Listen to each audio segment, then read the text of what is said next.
নদিয়ার রানাঘাটের ঐতিহ্য নববর্ষের দিন রাতে শোভাযাত্রা সহকারে প্রাচীন ঐতিহ্য মেনে ময়ূরপঙ্খী বের হয় রানাঘাট শহরের বিভিন্ন রাস্তা প্রদক্ষিণ করে।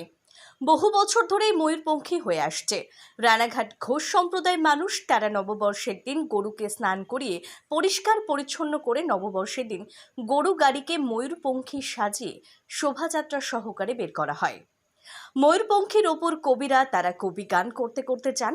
আর এই ময়ূরপঙ্খী তৈরি করার জন্য তোড়জোড় শুরু হয়ে গেছে। সময় কম বেশি নেই নববর্ষ, তাই দুপুরে কাজের সঙ্গে সঙ্গে রাতেও কাজ করছেন, জোর প্রস্তুতি শুরু করে দিয়েছেন। নদিয়া থেকে বাবুয়া ব্যানার্জি, প্রথম আলোর বার্তা। আমার দিকে তাকাতে হবে না।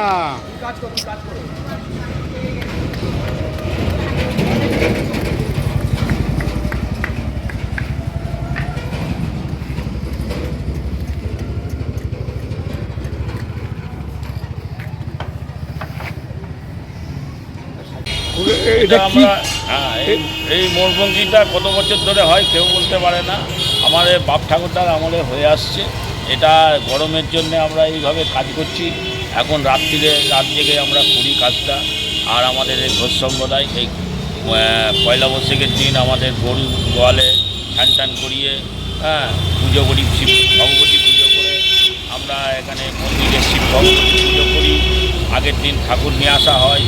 এটা কবি গানের জন্য কবি গানটা হয় আমাদের বীরভূম থেকে, বর্ধমান থেকে আসে, তো কবিয়াল নিয়ে আসি। এটার পেছনে 20-25 হাজার টাকা নেয় কবিয়াল। তারপরের দিনও আমাদের 10টা বৈশাখে কবি টবি হয়।